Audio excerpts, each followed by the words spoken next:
وعلى آل محمد كما صليت على إبراهيم وعلى آل إبراهيم إنك حميد مجيد اللهم بارك على محمد وعلى آل محمد كما باركت على إبراهيم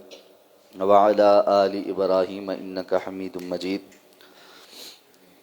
عن علي بن طلق رضي الله عنه قال قال رسول الله صلى الله عليه وسلم اذا فسى احدكم في الصلاة فلينصرف وليتوضأ وليعيد الصلاة رواہ الخمسہ وصححہ ابن حبان۔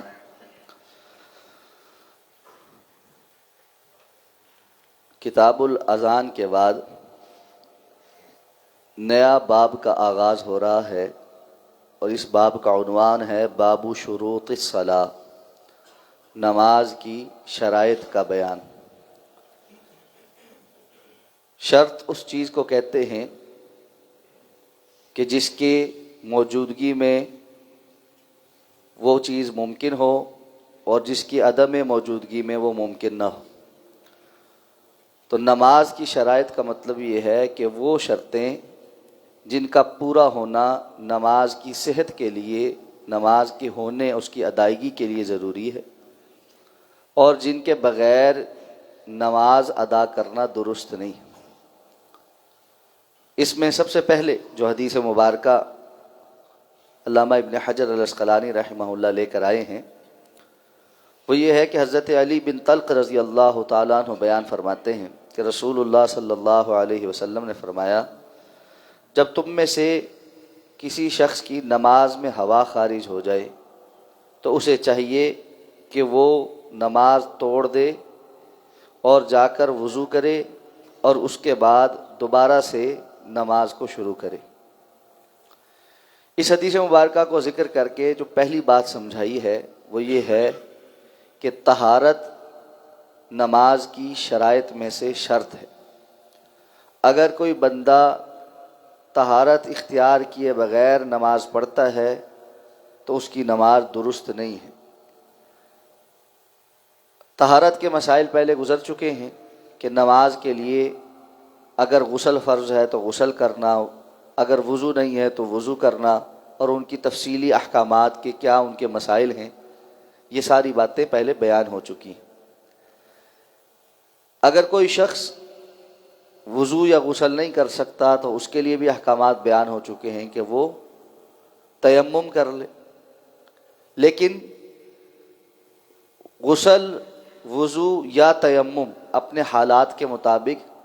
جو اس پر لاگو ہوتے ہیں وہ کیے بغیر نماز ادا کر لینا یہ درست نہیں۔ اگر کوئی شخص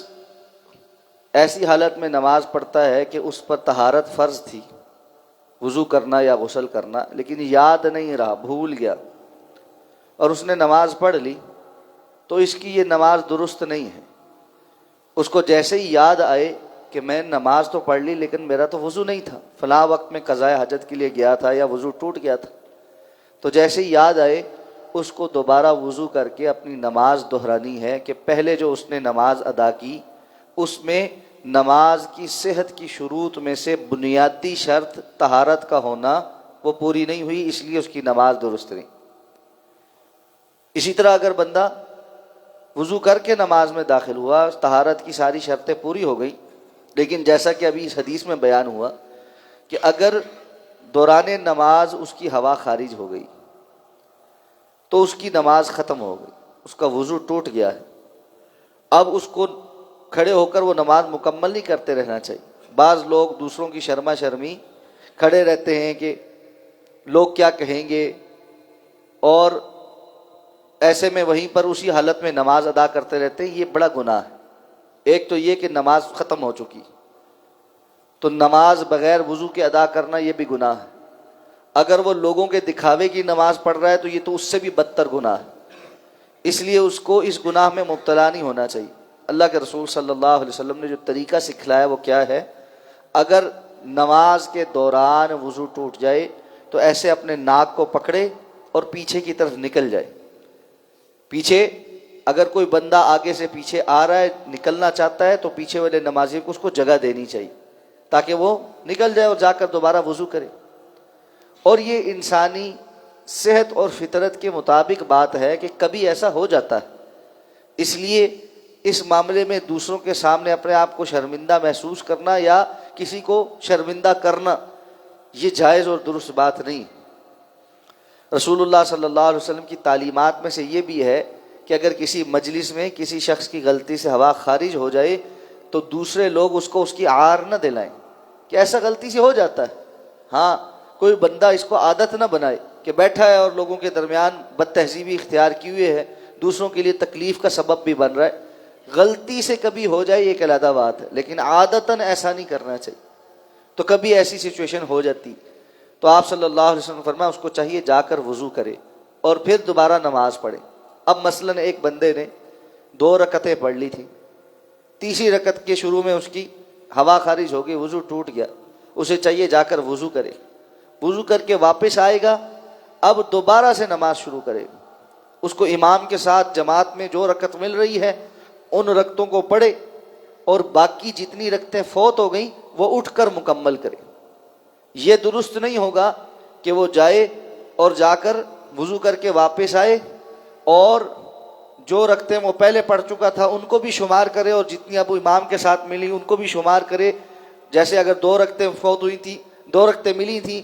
تیسری رکعت اس سے فوت ہو گئی وضو کے دوران اور چوتھی میں آ کے مل گیا تو وہ سوچے کہ میری 3 تو پڑھ لی ہیں، ایک اٹھ کر میں اب پڑھ لوں تو میری نماز مکمل ہو جائے گی، یہ درست نہیں۔ اس کی پہلے والی رکعتیں فوت ہو گئی، ختم ہو گئی کیونکہ وہ نماز سے باہر نکل گیا، اور اب وہ وضو کر کے واپس آئے گا اور آ کر نئے سرے سے نماز کو شروع کرے گا، جتنی امام کے ساتھ مل جائے وہ پڑھ لے اور باقی کی اٹھ کر مکمل کر لے۔ تو طہارت اور پاکیزگی یہ نماز کی شرائط میں سے ہے، اس کے بغیر نماز مکمل نہیں ہوتی۔ اسی طرح اگر کسی خاتون کو نماز کے دوران ہی پیریڈز آ جائیں، اس کے ایام مخصوصہ آ جائیں، تو اسی حالت میں اس کو نماز توڑ دینی اور اس کے بعد اس نماز کی قضا بھی نہیں۔ خواہ اس کو بالکل نماز کے آخر میں ہی